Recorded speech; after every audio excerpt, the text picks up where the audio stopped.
अस्सलाम वालेकुम जी, आप देख रहे हैं मुजरिम कौन और मैं शोएब अल्ताफ़ हूँ। नाज़रीन किराम, फैसलाबाद का इलाका है थाना एयरपोर्ट। यहाँ के एक नवाही 22 साला ज़ुहैब को कत्ल कर दिया जाता है। ज़ुहैब का कसूर सिर्फ इतना था कि उसने मुल्ज़िमान को इस बात से मना किया कि वो उसकी शेखुपुरा में मुकीम कज़न को हिरास करना बंद करें। कैसे ज़ुहैब कत्ल हुआ, कातिल कौन है और कहां से कैसे पुलिस ने गिरफ्तार किया, ये सब दिखाएंगे हम आपको आज के मुजरिम को। नाज़रीन किराम, फैसलाबाद में थाना एयरपोर्ट की हुदूद में ज़ुहैब नामी नौजवान बेदर्दी से कत्ल कर दिया जाता है। ज़ुहैब के वालिद और मुद्दई मुकदमा टीम मुजरिम कौन के साथ मौजूद हैं। बात करते हैं मुद्दई मुकदमा से और पूछते हैं कि आखिर क्या ऐसा हुआ कि इनका जवान साल बेटा जो है वो इस दुनिया से चला गया। अस्सलाम वालेकुम सर, अपना नाम बताइएगा। बाबर हसन नाम जी मेरा। बाबर भाई, ये की होया सी, की वाकया की होया, किस तरह होया सारा? ਇਹ ਜੀ ਆਪਣਾ ਮੇਰੀ ਭਾਣਜੀ ਆ ਜੀ, ਜ਼ਿਲ੍ਹੇ ਸ਼ਿਵਪੁਰ ਦੇ ਵਿੱਚ। ਇਹ ਮੁੰਡੇ ਉਹਨਾਂ ਨੂੰ ਕਾਲ ਕਰਦੇ ਸੀਗੇ ਤੇ ਉੱਥੋਂ ਮੇਰੀ ਭਾਣਜੀ ਦਾ ਇੱਕੋ ਹੀ ਬੇਟਾ, ਯਾਨੀ ਕਿ ਮੇਰਾ ਭਾਣਜਾ ਇੱਕੋ ਹੀ ਆ। ਵਾਲਦ ਸਾਹਿਬ ਉਹਨਾਂ ਦੇ ਫੌਤ ਹੋ ਗਏ ਸੀਗੇ, ਉਹਨਾਂ ਦੀਆਂ ਬੇਟੀਆਂ ਸੀ, ਉਹਨਾਂ ਨੂੰ ਤੰਗ ਕਰਦੇ ਸੀ, ਫੋਨ ਕਰਦੇ ਸੀਗੇ। ਉਹ ਭਾਣਜਾ ਸਾਡੇ ਕੋਲ ਆਇਆ ਵਾ ਤੇ ਉਹਦੇ ਵਿੱਚੋਂ ਅਸੀਂ ਮਾਸ਼ਾਅੱਲਾ 6 ਭਾਈ ਸਾਂ ਜੀ। ਵੱਡਾ ਭਾਈ ਮੈਂ ਵਾਂ। ਸਾਡੇ 6 ਭਾਈਆਂ ਦੇ ਵਿੱਚੋਂ ਵੱਡਾ ਬੇਟਾ ਮੇਰਾ ਹੀ ਸੀਗਾ ਤੇ 20 ਤੋਂ 22 ਸਾਲ ਦੀ ਉਮਰ ਸੀ। ज़ुहैब? ਹਾਂਜੀ, ਜ਼ੁਹੈਬ ਨਾਮ ਆ ਜੀ ਉਹਦਾ। ਉਹਨਾਂ ਨੇ ਭਾਣਜੇ ਮੇਰੇ ਨੇ ਆਣ ਕੇ ਦੱਸਿਆ ਵੀ ਯਾਰ ਇਦਾਂ ਇਦਾਂ ਨਾ ਫੋਨ ਕਰਦੇ ਆ, ਤੰਗ ਕਰਦੇ ਆ। ਜ਼ੁਹੈਬ ਇਹਨਾਂ ਨੂੰ ਸਮਝਾ ਯਾਰ, ਇਹਨਾਂ ਨੂੰ ਉਹਨਾਂ ਦੇ ਘਰ ਚਲੀਏ ਜਾ ਕੇ ਸਮਝਾਈਏ। ਉਹ ਮੇਰੇ ਬੇਟਾ ਗਿਆ ਜੀ ਉਹਨਾਂ ਨੂੰ ਨਾਲ ਲੈ ਕੇ। ਉਹਨਾਂ ਦੇ ਨਾ ਜਿਹੜੇ ਮੁੰਡੇ ਮਾਰਨ ਵਾਲੇ ਆ, ਇਹਨਾਂ ਦੇ ਘਰ ਗਿਆ, ਉਹਨਾਂ ਨੂੰ ਜਾ ਕੇ ਦੱਸਿਆ ਵੀ ਮਿਹਰਬਾਨੀ ਕਰੋ ਯਾਰ, ਤੁਸੀਂ ਨਾ ਪਰੇਸ਼ਾਨ ਕਰੋ ਉਹਨਾਂ ਨੂੰ, ਤੇ ਅੱਛੀ ਗੱਲ ਨਹੀਂ ਕੀ ਹੈਗੀ। अच्छा, पहले जाके एक दफ़ा जिन्हों ਅਸੀਂ ਪੰਜਾਬੀ ਚ ਕਹਿੰਦੇ ਉਲਾਮਾ ਦਿੱਤਾ ਕਿ ਭਾਈ ਇਹ ਕੰਮ ਆ ਸ਼ਿਕਾਇਤ ਆ। ਹਾਂਜੀ, ਹੱਕ ਸੱਚ ਦੀ ਬਾਤ ਆ ਜੀ। ਪਹਿਲੇ ਖੁਦ ਮੇਰਾ ਬੇਟਾ ਨਾਲ ਭਾਣਜੇ ਨੂੰ ਲੈ ਕੇ ਗਿਆ ਵਾ। ਉੱਥੇ ਜਾ ਕੇ ਉਹਦੇ ਵਾਲਦ ਨੂੰ ਕਿਹਾ ਵਾ ਵੀ ਇਹਨੂੰ ਸਮਝਾਵੋ ਯਾਰ, ਇਹ ਇੱਦਾਂ ਪਰੇਸ਼ਾਨੀ ਕਰਦਾ ਵਾ, ਅੱਛੀ ਬਾਤ ਨਹੀਂ ਗੀ ਹੈਗੀ। ਤੇ ਉਹਦੇ ਵਾਲਦ ਨੇ ਕਿਹਾ ਕੋਈ ਗੱਲ ਨਹੀਂ, ਇਹਨੂੰ ਸਮਝਾਉਂਦੇ ਅਸੀਂ, ਨਹੀਂ ਗਾਂ ਇਦਾਂ ਤੰਗ ਕਰੇਗਾ। ਦੁਬਾਰਾ ਫੇਰ ਇਹ ਤੰਗ ਕਰਦੇ ਰਹੇ ਆ ਤੇ ਨਹੀਂ ਹਟੇ। ਉਹਨੇ ਫੇਰ ਦੱਸਿਆ ਭਾਣਜੇ ਨੇ ਵੀ ਜ਼ੁਹੈਬ ਨਹੀਂ ਯਾਰ, ਉਹ ਮੁੜਦੇ ਤੇ ਯਾਰ ਪਰੇਸ਼ਾਨ ਬਹੁਤ ਕਰਦੇ ਨੇ। ਤੇ ਇਹਨਾਂ ਨੇ ਕੀ ਕੀਤਾ ਜੀ, ਅਸੀਂ ਸ਼ਹਿਰ ਧਾਂਲੇ ਚੋਂ ਵਾਪਸ ਆ ਰਹੇ ਸਾਂ। ਸ਼ਹਿਰ ਧਾਂਲਾ ਤੇ ਬਿਲੂ ਮੋੜ ਦੇ ਦਰਮਿਆਨ ਦੇ ਵਿੱਚ ਕੰਮ ਕੀਤਾ। ਮੈਂ ਉਹਨਾਂ ਦੇ ਨਾਲ ਸਾਂ ਬੇਟੇ ਦੇ। ਇਹਨਾਂ ਨੇ 125 ਗੱਡੀ ਸੀ, ਇਹਨਾਂ ਨੇ ਅੱਗੇ ਇਸ ਰੁਕ ਲਾ ਕੇ ਇਹਨਾਂ ਨੇ ਕਿਹਾ ਵੀ ਤੇਰੇ ਅੰਜਾਮ ਦਾ ਅਸੀਂ ਬਦਲਾ ਲੈਣ ਤੇਰੇ ਕੋਲ ਆ ਗਏ ਆ, ਜੇ ਤੂੰ ਨਹੀਂ ਇਸ ਰਸਤੇ ਤੋਂ ਪਛਾਣਦਾ। ਤੇ ਇਹਨਾਂ ਨੇ ਜੀ ਇਦਾਂ ਗੱਲ ਕਰਦਿਆਂ ਸਾਰੀ ਇਹਨਾਂ ਨੇ ਸ਼ੂਟ ਕਰ ਦਿੱਤੀ ਆ। ਅੱਛਾ, ਇਹ ਨਹੀਂ ਹੋਇਆ ਕਿ ਕੋਈ ਲੜਾਈ ਝਗੜਾ ਜਾਂ ਉੱਥੇ ਹੱਥੋਂ ਪੱਖੀ ਹੋਏ ਹੋਣ? ਕਿਸੇ ਕਿਸਮ ਦਾ ਲੜਾਈ ਝਗੜਾ ਨਹੀਂ, ਸਿਰਫ ਇਹਨਾਂ ਨੇ ਗੱਡੀ 125 ਅੱਗੇ ਲਾਈ ਆ। ਲਾਉਂਦਿਆਂ ਸਾਰੇ ਇਹਨਾਂ ਨੇ ਇਹ ਗੱਲ ਕਹੀ ਆ ਵੀ ਜਿਹੜਾ ਤੂੰ ਸਾਨੂੰ ਆਪਣਾ ਰੋਕਦਾ ਨਾ, ਤੈਨੂੰ ਅਸੀਂ ਰਸਤੇ ਤੋਂ ਹਟਾਉਣ ਵਾਸਤੇ ਤੇਰੇ ਤੱਕ ਪਹੁੰਚ ਗਏ ਆ। ਇਹਦਾ ਤਾਂ ਮਤਲਬ ਇਹ ਹੋਇਆ ਕਿ ਉਹ ਇਰਾਦਾ ਕਰਕੇ ਹੀ ਆਏ ਸੀ ਕਿ ਅੱਜ ਦੀ ਜਾਨ ਲੈਣੀ। ਹਾਂਜੀ, ਤੇ ਇਹਨਾਂ ਦੋਨਾਂ ਨੇ ਸ਼ੂਟ ਕਰ ਦਿੱਤੀ ਆ। ਇੱਕ ਉਤਰ ਗਿਆ ਗੱਡੀ ਤੋਂ, ਇੱਕ ਗੱਡੀ ਦੇ ਉੱਤੇ ਆ। ਉਹਨੇ ਜਿਹੜਾ ਥੱਲੇ ਉਤਰਿਆ ਉਹਨੇ ਫਾਇਰ ਮਾਰੇ ਆ। ਉਸ ਤੋਂ ਬਾਅਦ ਜਿਹੜਾ ਗੱਡੀ ਤੇ ਸੀਗਾ, ਉਹ ਗੱਡੀ ਵੱਲ ਨੂੰ ਮੇਰਾ ਬੇਟਾ ਦੌੜਿਆ ਵਾ। ਫਾਇਰ ਉਹਦਾ ਜਦੋਂ ਲੱਗ ਗਿਆ, ਉਸ ਤੋਂ ਬਾਅਦ ਦੌੜਿਆ ਉਹਦੇ ਵੱਲ ਨੂੰ, ਉਧਰੋਂ ਉਹਨੇ ਸ਼ੂਟ ਕਰ ਦਿੱਤੀ ਆ। ਯਾਨੀ ਕਿ 5 ਤੋਂ 6 ਫਾਇਰ ਮੇਰੇ ਬੱਚੇ ਦੇ ਲੱਗ ਗਏ ਆ।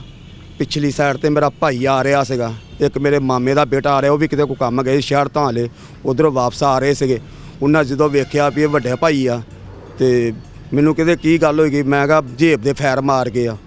ਉਹ ਇਹ ਸ਼ੁਕਰ ਆ ਵੀ ਮੌਕੇ ਤੇ ਪਹੁੰਚ ਆਏ ਨੇ। ਉਹ ਵੀ ਫਾਇਰ ਮਾਰਦਿਆਂ ਸਾਰੀ ਮਤਲਬ ਉਹ ਫਿਰ ਨਿਕਲ ਗਏ? ਉਹ ਫਾਇਰ ਮਾਰਦਿਆਂ ਸਾਰ ਨਾ ਇਹ ਆਪਣਾ ਨਿਕਲ ਗਏ ਨੇ। ਮੈਨੂੰ ਤੇ ਫਿਰ ਆਪਣੀ ਪੈ ਗਈ ਨਾ ਆਫਜਾ ਵੀ ਮੇਰੇ ਨਾਲ ਕੀ ਬਣ ਗਿਆ। ਤੇ ਇਹ ਉਦੋਂ ਨਿਕਲ ਗਏ ਸੀ, ਉਦੋਂ ਫਾਇਰ ਮਾਰ ਕੇ। 15 ਤੇ ਕਾਲ ਫਿਰ ਤੁਸੀਂ ਕੀਤੀ ਜਾਂ ਉਹਦੇ ਪਿੱਛੋਂ ਦੋਸਤ ਆਏ ਉਹਨਾਂ ਨੇ? ਨਹੀਂ ਜੀ, 15 ਤੇ ਕਾਲ ਉਹ ਮੁੰਡਾ ਜਿਹੜਾ ਆਪਣਾ ਚਾਚੂ ਸੀ ਨਾ ਮੇਰਾ, ਆਪਣਾ ਭਾਈ ਮੇਰਾ ਜਿਹੜਾ ਸੀਗਾ, ਉਹਨਾਂ ਨੇ ਕਾਲ ਕੀਤੀ। ਉਹ ਵੀ ਕਿਤੇ ਉੱਥੇ ਸ਼ਹਿਰ ਧਾਂਲੇ ਦੀ ਫਿਰਨ ਡਏ ਸੀ। ਉਹ ਦਸਤੀ ਪਹੁੰਚ ਗਏ ਨੇ ਉੱਥੇ।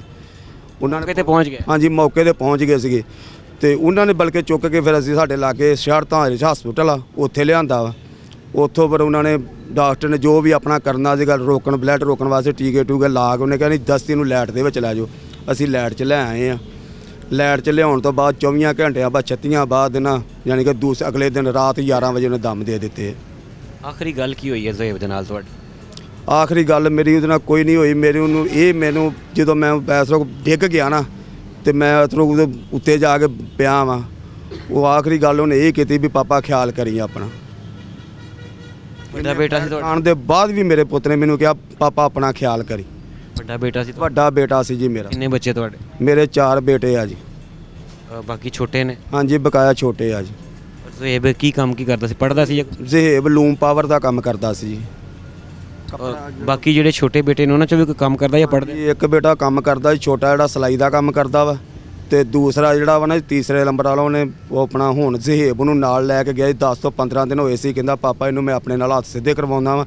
ਉਸ ਤੋਂ ਬਾਅਦ ਫਿਰ ਮੈਂ ਨਾ ਇਹਨੂੰ ਆਪਣੇ ਨਾਲ ਸਟੈਂਡ ਕਰਦਾ ਵਾਂ, ਯਾਨੀ ਕਿ ਅਸੀਂ ਦੋਨੇ ਭਰਾ ਕੰਮ ਕਰਾਂਗੇ ਤੇ ਤੁਹਾਡੇ ਕੋਲ ਕੰਮ ਨਹੀਂ ਗਾ ਹੁੰਦਾ ਹੁਣ, ਤੇ ਤੁਸੀਂ ਆਪਣਾ ਕੰਮ ਛੱਡ ਦਿਓ। ਅਣਖੜਾ ਸੀਗਾ, ਭੈਣਾਂ ਦੀ ਹਿਫਾਜ਼ਤ ਕਰਨ ਵਾਲਾ ਸੀਗਾ। ਜਦੋਂ ਭੈਣ ਨੇ ਸ਼ਿਕਾਇਤ ਲਾਈ ਕਿ ਮੈਨੂੰ ਵੀਰਾ ਤੰਗ ਕਰਦੇ ਨੇ ਤੇ ਅੱਛਾ ਉਹਨੇ ਪਹਿਲੀ ਸਮਝਦਾਰੀ ਦਾ ਗੱਲ ਇਹ ਕੀਤੀ ਕਿ ਜਾ ਕੇ ਉਹਨੂੰ ਜਿਵੇਂ ਅਸੀਂ ਨੇ ਉਲਾਮਾ ਦਿੱਤਾ, ਲੜਾਈ ਝਗੜੇ ਵਾਲਾ ਹੈ ਨਹੀਂ। ਦੋ ਨੰਬਰੀ ਗੱਲ ਨਹੀਂ, ਮੈਂ ਸਿੱਧੇ ਰੋਕ ਖਲੋਤਾ ਵਾਂ। ਮੈਂ ਆਪਣੇ ਸੋਹਣੇ ਮੁਹੰਮਦ ਨੂੰ ਯਾਦ ਕਰਕੇ ਕਹਿੰਦਾ ਮੇਰਾ ਬੇਟਾ ਖੁਦ ਗਿਆ ਵਾ, ਜਾ ਕੇ ਉਹਨਾਂ ਨੂੰ ਸਮਝਾਇਆ ਵੀ ਯਾਰ ਖਿਆਲ ਕਰੋ, ਇਹਨੂੰ ਸਮਝਾਓ, ਆਪਣੇ ਬੇਟਿਆਂ ਨੂੰ ਪਰੇਸ਼ਾਨ ਕਰਦਾ ਉਹਨਾਂ ਨੂੰ, ਤੇ ਇਹ ਗੱਲ ਅੱਛੀ ਨਹੀਂ ਗੀ ਹੈਗੀ। ਉਹਨਾਂ ਨੇ ਕਿਹਾ ਕੋਈ ਗੱਲ ਨਹੀਂ ਅਸੀਂ ਕਹਿ ਦਾਂਗੇ, ਬਹਰਹਾਲ ਨਹੀਂ ਹਟੇ। ਉਹਨੇ ਫੇਰ ਦੁਬਾਰਾ ਫੋਨ ਕੀਤਾ ਵਾ ਵੀ ਯਾਰ ਜ਼ੇਬ ਨਹੀਂ ਰੋਕ ਰਹੇ। ਇਹਨਾਂ ਨੇ ਕਿਹਾ ਵੀ ਇਹਨੂੰ ਅਸੀਂ ਇਸ ਰਸਤੇ ਤੋਂ ਪਿਛਾਂਹ ਹਟਾਉਂਦੇ, ਔਰ ਕੋਈ ਮੇਰੇ ਬੱਚੇ ਦਾ ਮਾਸਾ ਜਿੰਨਾ ਕਸੂਰ ਨਹੀਂ ਗਾ ਹੈਗਾ ਜੀ। ਇਸ ਤੋਂ ਪਹਿਲੇ ਇਹ ਹੈ ਜ਼ੁਹੇਬ ਦੇ ਵਾਕਫ ਸੀ ਨਾਲ, ਫਿਰ ਨਟੁਰਨ ਵਾਲੇ ਸੀਗੇ। ਇੱਕ ਮੁੰਡਾ ਤੇ ਸੀ ਸਾਡੇ ਆਪਣਿਆਂ ਚੋਂ ਹੀ ਲੱਗਦਾ ਜੀ। ਬਰਾਦਰੀ ਚੋਂ ਹੀ?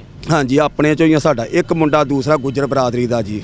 ਇਹ ਜਿਹੜਾ ਬਹੁਤਾ ਜਿਹਦੇ ਚੋਂ ਅਸੀਂ ਪੰਜਾਬੀ 'ਚ ਕਹਿੰਦੇ ਟੂ ਟਰਨੈਲ ਹੈ, ਉਹ ਗੁੱਜਰ ਬਰਾਦਰੀ ਬਿਲਕੁਲ ਬਿਲਕੁਲ ਬਿਲਕੁਲ ਉਹ ਹੀ ਸੀ ਜੀ। ਸਾਨੂੰ ਪਤਾ ਲੱਗਿਆ ਕਿ ਉਹ ਪਹਿਲੇ ਵੀ ਕੋਈ ਇਦਾਂ ਦੇ ਜਿਹੜੇ ਨਾ ਕਿੱਸਾ ਕੁਸਾਂ ਦੇ ਵਿੱਚ ਰਿਹਾ ਬਹੁਤ ਜ਼ਿਆਦਾ ਜੀ। ਉਹਨਾਂ ਦੇ ਬਹੁਤ ਜ਼ਿਆਦਾ, ਲੇਕਿਨ ਖੁਦ ਮੈਂ ਜ਼ੇਬ ਨੂੰ ਵੀ ਸਮਝਾਉਂਦਾ ਰਿਹਾ, ਮੈਂ ਪੁੱਤਰਾ ਯਾਰ ਕੀ ਆ, ਰੁਕ ਜਾ, ਬੰਦਾ ਇਦਾਂ ਅੱਖ ਅੱਗੇ ਆਉਂਦਾ ਵਾ। ਕਹਿੰਦਾ ਪਾਪਾ ਨਹੀਂ ਕੋਈ ਗੱਲ ਨਹੀਂ, ਅੱਲਾ ਦੀ ਸਪੁਰਦ। ਤੇ ਲੇਕਿਨ ਆਪਣੇ ਹੱਕ ਦੇ ਰਾਹ ਤੇ ਸੀਗਾ, ਪਰ ਇਹਨਾਂ ਨੇ ਜ਼ਾਲਮਾਂ ਨੇ ਨਾ ਉਹਦੇ ਨਾਲ ਐਸਾ ਕਰ ਦਿੱਤਾ। ਬੱਚਾ ਮੇਰਾ ਐਸਾ ਹੈ ਨਹੀਂ ਸੀ ਜੀ, ਕਿਸੇ ਕਿਸਮ ਦੀ ਅਦਾਵਤ ਨਹੀਂ ਸੀ ਮੇਰੇ ਬੱਚੇ ਦੀ ਜੀ। ਉਸ ਤੋਂ ਪਹਿਲੇ ਵੀ ਕੋਈ ਲੜਾਈ ਝਗੜਾ ਨਹੀਂ ਪਿੰਡ ਦੇ ਵਿੱਚ ਕਿਸੇ ਨਾਲ? ਕੋਈ ਨਾ ਜੀ, ਕੋਈ ਕਿਸੇ ਕਿਸਮ ਦੀ ਨਹੀਂ ਸੀ ਬੇਟੇ ਮੇਰੇ।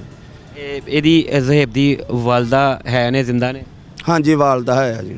ਕੀ ਹਾਲ ਹੈ ਮਾਂ ਦਾ? ਕਿਉਂਕਿ ਸਾਡੀ ਕੋਸ਼ਿਸ਼ ਸੀ ਕਿ ਅਸੀਂ ਮਾਂ ਜੀ ਨਾਲ ਵੀ ਮਿਲਦੇ। ਚਲੋ ਵੀ ਭਾਈ ਉਹਨਾਂ ਨੇ ਕਿਹਾ ਵੀ ਥਾਣੇ ਬੁਲਾਇਆ ਵਾ ਤੇ ਜਾਣਾ ਵਾ। ਅਸੀਂ ਪਹਿਲੀ ਵਾਰ ਹੀ ਅਸੀਂ ਆਏ ਆ, ਤੇ ਮੈਂ ਇਹਨੂੰ ਕਿਹਾ ਵੀ ਹੁਣ ਘਰ ਦੀ ਕਹਿ ਰਹੀ ਹੈ ਵੀ ਪਹਿਲੇ ਜ਼ੇਬ ਦੇ ਫਾਇਦਿਆ ਕਹਿ ਕੇ ਆਉਣੀ ਆ ਤੇ ਫਿਰ ਜਾਣਾ। ਹੁਣ ਅਸੀਂ ਉਤੋਂ ਫਾਇਦਿਆ ਕਹਿ ਕੇ ਨਾ, ਤੇ ਭਾਈ ਨੇ ਮੈਨੂੰ ਇੱਧਰ ਨੂੰ ਲਿਆਂਦਾ। ਉਹਨੇ ਕਿਹਾ ਚੱਲ ਆ ਚੱਲੀ। ਉਹਨੂੰ ਕਿਦੋਂ ਸਬਰ ਆ? ਮਾਂ ਨੂੰ ਤਾਂ ਨਹੀਂ ਸਬਰ ਆਂਦਾ ਹੋਣਾ। ਇਹ ਹੁਣ ਤੁਸੀਂ ਸਬਰ ਕਰ ਲਓ ਜੀ। ਮਾਂ ਜਿੰਨਾ ਜੰਮਿਆ ਮਜ਼ਦੂਰੀ ਕਰਕੇ ਜੀ, ਇਹਨਾਂ 10 ਦੀ ਹੱਕ ਹਲਾਲ ਦੀ ਕਰਕੇ ਨਾ ਪਾਲੇ ਆ, ਤੇ ਬਹੁਤ ਹੀ ਔਖੇ ਪਾਲੇ ਸੀ ਜੀ। ਪਰ ਐਸਾ ਜਿਆਸੀ ਹੋਈ ਆ ਜੀ, ਬਹੁਤ ਜ਼ਿਆਦਾ ਜਿਆਸਤੀ ਕੀਤੀ ਇਹਨਾਂ ਨੇ, ਜ਼ੁਲਮ। ਯਕੀਨ ਕਰੋ ਵੀ ਤੁਹਾਨੂੰ ਦੱਸ ਹੀ ਕੁਛ ਨਹੀਂ ਦੱਸ ਸਕਦਾ ਜੀ। ਜ਼ਿੰਦਗੀ ਆਵਾਜ਼ ਅਗਰ ਆਈਜੀ ਪੰਜਾਬ ਸਾਹਿਬ ਸੁਣ ਰਹੇ ਨੇ, ਮਰੀਮ ਨਵਾਜ਼ ਸਾਹਿਬਾ ਖੁਦ ਇੱਕ ਮਾਂ ਨੇ, ਇੱਕ ਭੈਣ ਨੇ, ਇੱਕ ਬੇਟੀ ਨੇ, ਅਗਰ ਤੁਹਾਡੀ ਆਵਾਜ਼ ਉਹਨਾਂ ਤੱਕ ਜਾ ਰਹੀ ਹੈ, ਕੀ ਕਹੋਗੇ ਉਹਨਾਂ ਨੂੰ? ਮੈਂ ਉਹਨਾਂ ਨੂੰ ਇਹ ਕਹਾਂਗਾ ਵੀ ਮੈਨੂੰ ਹੱਕ ਸੱਚ ਦਾ ਇਨਸਾਫ ਚਾਹੀਦਾ ਵਾ, ਹੋਰ ਮੈਨੂੰ ਕੁਛ ਨਹੀਂ ਚਾਹੀਦਾ। ਮੇਰਾ ਕਲੇਜਾ ਠੰਡਾ ਹੋਵੇ, ਮੇਰੀ ਬੀਵੀ ਦਾ ਕਲੇਜਾ ਠੰਡਾ ਹੋਵੇ। ਹਨੱਕ ਸਾਡਾ ਬੱਚਾ ਇਹਨਾਂ ਨੇ ਇਦਾਂ ਕੀਤਾ ਵਾ। ਫਿਰ ਦੇਖੋ ਜੀ ਐਸਾ ਤਾਂ ਫਿਰ ਹਰ ਬੰਦਾ ਹੀ ਕਰੀ ਜਾਏਗਾ। ਰੋਡ ਤੇ ਜਾਂਦੇ ਆ ਹਰ ਬੰਦਾ ਇੱਜ਼ਤ ਰੋਕੇਗਾ ਤੇ ਉਹਨੂੰ ਸ਼ੂਟ ਕਰੀ ਜਾਣਗੇ। ਮੈਂ ਖੁਦ ਕਹਿ ਰਿਹਾ ਵਾਂ ਵੀ ਮੈਨੂੰ ਹੱਕ ਮਿਲਣਾ ਚਾਹੀਦਾ ਵਾ, ਮੈਨੂੰ ਇਨਸਾਫ मिलना चाहिए वा। नाज़रीन किराम, एक बेबस लाचार बाप अपने जवान साला बेटे को खोने के बाद सिर्फ इस बात का तकाजा कर रहा है कि इंसाफ के तकाजे पूरे किए जाएं। वो सिर्फ़ और सिर्फ इंसाफ का मुतकाज़ी है, और उन्होंने तफसील से बताया कि किस तरीके से इनका जवान बेटा सिर्फ अपनी ख़ानदान की, अपने घर की आबरू को रखने के लिए उसने समझदारी का सबूत इस तरह से दिया कि जब उसकी दूर पार मुकीम कज़न ने उसे कंप्लेन की अपने भाई के ज़रिए कि मुझे आपके इलाके के कुछ लोग जो हैं वो हरास कर रहे हैं, तो उसने पहले बाकायदा जाकर इन मुल्ज़िमान के वालिदैन से बात की कि ये शिकायत है और आप अपनी औलाद को समझाइए कि ये मुनासिब हरकत नहीं है। नाज़रीन इकराम, ये ज़र्फ़ बड़ा था मकतूल का, ये उसका तरीक़ाकार ठीक था कि आप घर वालों को इत्तला दें, लेकिन शायद क्योंकि जैसे पुलिस ज़राए ने बताया कि ये आदी मुजरिमान हैं, इनका पहले भी रिकॉर्ड है, सो इस बात ने उनकी अना को ठेस पहुंचाई, और इसी बात को उन्होंने दिलो दिमाग में रखते हुए ज़ुहैब पर हमला किया, जिसके नतीजे में ज़ुहैब को कत्ल कर दिया गया। मुल्ज़िमान जो हैं वो पुलिस की हिरासत में हैं और उनके ख़िलाफ़ कानूनी कार्रवाई भी जारी है।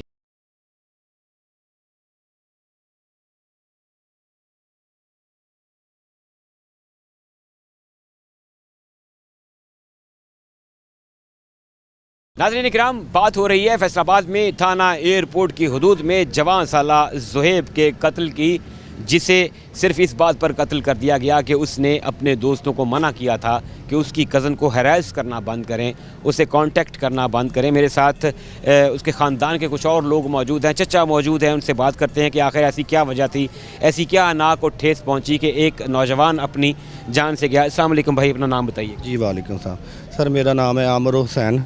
आमिर भाई, क्या वाक़या पेश आया, किस तरीके से ज़ुहैब को किस जुर्म की सज़ा मिली? सर, उसको इस जुर्म की सज़ा मिली है कि वो ना हमारी सिस्टर है ना बड़ी, उनका मियाँ फौत हो चुका है, उनका एक ही एक बेटा है, शिवपुर में रहते हैं वो। तो ये जो है ना हमारी सिस्टर के घर में फ़ोन करते थे, बार बार दफ़ा फ़ोन करते थे। इनको मना किया हमने, ठीक है ना। वो हमारा भांजा हमारे पास आया, उसने बोला कि मामू वो बच्ची और वो आपका भांजा और भांजी वो भी यतीम है, उनके वालिद नहीं है? जी नहीं, वो यतीम है, एक ही भाई है उनका और 4 बहनें हैं वो, ठीक है जी। एक भाई छोटा है? जी भाई छोटा है। उसने बोला कि मामू ऐसे ऐसे ना ये लोग ना फ़ोन करते हैं, ठीक है ना, उधर भी आते हैं और फ़ोन भी करते हैं। तो हम इनके घर में मैं और मेरा भाई दोनों गए हैं, जाके इसके वालिद साहब को मिले हैं और इसको भी मिले हैं, ठीक है, कि आप ऐसा ना करो, ये बात अच्छी नहीं है। ये जो शख्स, ये जो गुज्जर फैमिली का है, ये गुज्जर फैमिली का, और दूसरा जो है एक आप लोगों के ख़ानदान से ही शायद ताल्लुक़ रखता है, कोई दूर बार का अजीज़ है, और एक गुज्जर फैमिली। जी, एक गुज्जर फैमिली का है, एक हमारे ख़ानदान से है। इन दोनों के घर में हम गए हैं, ठीक है। अच्छा, आपने बड़े होने का सबूत दिया, आपने जिसको हम पंजाबी में कहते हैं सियाने वाला काम किया है कि जाके उलामा दिता है। जी सर, ये पहले धमकियाँ भी लाते रहे ने, ये धमकियाँ भी लगाते रहे। साढ़े कोल रिकार्डिंगां हैगियां पईयां, साढ़े कोल रिकार्डिंगां मौजूद आ। ये धमकियाँ लगाते रहे ने, ठीक है जी। ਅਸੀਂ ਇਹਨਾਂ ਦੇ ਘਰ ਜਾ ਕੇ ਅਸੀਂ 2 ਤੋਂ 3 ਦਫਾ ਇਹਨਾਂ ਦੇ ਘਰ ਗਏ ਹਾਂ, ਠੀਕ ਹੈ ਜੀ। 2 ਤੋਂ 3 ਦਫਾ ਅਸੀਂ ਇਹਨਾਂ ਦੇ ਘਰ ਜਾ ਕੇ ਇਹਨਾਂ ਦੇ ਮਾਂ-ਬਾਪ ਨੂੰ, ਇਹਨਾਂ ਬੱਚਿਆਂ ਨੂੰ ਬਿਠਾ ਕੇ ਖੁਦ ਕਿਹਾ ਕਿ ਯਾਰ ਅਸੀਂ ਆਪਣਾ ਕਾਰੋਬਾਰੀ ਬੰਦੇ, ਆਪਣੀ ਮਿਹਨਤ ਮਜ਼ਦੂਰੀ ਕਰਕੇ ਖਾਣ ਵਾਲੇ ਬੰਦੇ ਆ, ਸਾਨੂੰ ਲਿਆਇਆ ਤੰਗ ਨਾ ਕਰੋ, ਸਭ ਦੀ ਇੱਜ਼ਤ ਇੱਕ ਜੈਸੀ ਹੁੰਦੀ ਹੈ, ਤੇ ਲਿਆਇਆ ਤੁਹਾਡੀ ਮਿਹਰਬਾਨੀ ਹੈ, ਤੁਸੀਂ ਇਹ ਕੰਮ ਨਾ ਕਰੋ, ਅਸੀਂ ਏਡੇ ਲੈਣ ਲਾਟ ਨਹੀਂ ਹੈਗੇ, ਤੁਹਾਡੀ ਮਿਹਰਬਾਨੀ ਹੈ। ਅਸੀਂ ਇਹਨਾਂ ਦੇ 2 ਤੋਂ 3 ਦਫਾ ਘਰ ਗਏ ਹਾਂ, ਠੀਕ ਹੈ ਜੀ। ਲਿਆਇਆ ਮੌਕੇ ਦੀ ਨਿਸਬਤ ਇਹਨਾਂ ਨੇ ਕਿਹਾ ਜੀ ਠੀਕ ਹੈ, ਅੱਜ ਤੋਂ ਬਾਅਦ ਨਹੀਂ ਹੋਏਗਾ। ਜਿਹੜਾ ਮੇਰਾ ਭਤੀਜਾ ਜਹੇਬ ਆ, ਠੀਕ ਹੈ ਜੀ, ਉਹਨੂੰ ਵੀ ਫੋਨ ਕਰਕੇ ਧਮਕੀਆਂ ਲਗਾਉਂਦੇ ਰਹੇ, ਕਿਉਂਕਿ ਉਹ ਇਹਨਾਂ ਨੂੰ ਬਾਰ-ਬਾਰ ਦਫਾ ਜ਼ਿਆਦਾ ਉਹ ਰੋਕਦਾ ਸੀ ਬੱਚਾ ਸਾਡਾ, ਕਿਉਂਕਿ ਉਹਦੇ ਨਾਲ ਥੋੜੀ ਬਹੁਤ ਉੱਠਣੀ ਬੈਣੀ ਸੀ ਨਾ? ਉੱਠਣੀ ਪੈਣੀ ਨਹੀਂ, ਇੰਨੀ ਖਾਸ ਕੋਈ ਨਹੀਂ ਸੀ, ਸਿਰਫ ਉਹ ਇਸ ਗੱਲ ਤੋਂ ਮਤਲਬ ਜ਼ਿਆਦਾ ਰੋਕਦਾ ਸੀ ਕਿ ਯਾਰ ਇਹ ਅੱਛੀ ਗੱਲ ਨਹੀਂ ਹੈਗੀ, ਕਿਉਂਕਿ ਉਹ ਬੜਾ ਜੂ ਸੀ ਸਾਡੇ ਸਾਰੇ ਭੈਣਾਂ ਭਾਈਆਂ ਦੇ ਵਿੱਚੋਂ ਸਭ ਤੋਂ ਸਾਡਾ ਭਤੀਜਾ ਬੜਾ ਸੀਗਾ, ਠੀਕ ਹੈ ਜੀ। ਉਹ ਇਹਨਾਂ ਨੂੰ ਮਨਾ ਕਰਦਾ ਸੀ, ਰੋਕਦਾ ਸੀ, ਠੀਕ ਹੈ ਜੀ। 1-2 ਦਫਾ ਇਹਨਾਂ ਨੇ ਉਹਦੇ ਨਾਲ ਗਲਤ ਮੋਬਾਈਲ ਦੇ ਉੱਪਰ, ਫੋਨ ਦੇ ਉੱਪਰ ਨਾ ਮਤਲਬ ਧਮਕੀਆਂ ਲਗਾਈਆਂ, ਟੂਟਰ ਨੈਲੀ ਕਰਨ ਦੀ ਕੋਸ਼ਿਸ਼। ਕਾਫੀ ਸਾਰੀ ਕੀਤੀ ਟੂਟਰ ਨੈਲੀ, ਥੋੜੀ ਬਹੁਤ ਨਹੀਂ। ਉਸ ਚੀਜ਼ ਦਾ ਵੀ ਅਸੀਂ ਮਤਲਬ ਉਹਦੇ ਵਾਲਿਦ ਨੂੰ ਜਾ ਕੇ, ਮੈਂ ਔਰ ਮੇਰਾ ਭਾਈ ਦੋਨੋਂ ਮਿਲੇ ਆ ਜਾ ਕੇ, ਕਿ ਸਾਡੇ ਬੱਚੇ ਨੂੰ ਧਮਕੀਆਂ ਲਗਾ ਰਿਹਾ ਇਸ ਤਰ੍ਹਾਂ, ਠੀਕ ਹੈ। ਉਹਨੇ ਕਿਹਾ ਅੱਜ ਤੋਂ ਬਾਅਦ ਨਹੀਂ ਹੋਏਗਾ। ਉਸ ਤੋਂ ਬਾਅਦ ਤਕਰੀਬਨ ਕੋਈ 2 ਮਹੀਨੇ ਗੁਜ਼ਰ ਗਏ, ਕੋਈ ਗੱਲਬਾਤ ਨਹੀਂ। ਅੱਛਾ, ਇੱਕ ਦਫਾ ਦਰਮਿਆਨ 'ਚ ਥੋੜਾ ਸਟਾਪ ਲੱਗਾ, ਸਕੂਨ ਹੋਇਆ ਜੀ। 2 ਮਹੀਨੇ ਦਾ ਸਟਾਪ ਹੋਇਆ, 2 ਮਹੀਨੇ ਦੇ ਦੌਰਾਨ ਕੋਈ ਕਿਸੇ ਤਰ੍ਹਾਂ ਦਾ ਮਸਲਾ ਮਸੈਲ ਨਹੀਂ ਹੋਇਆ।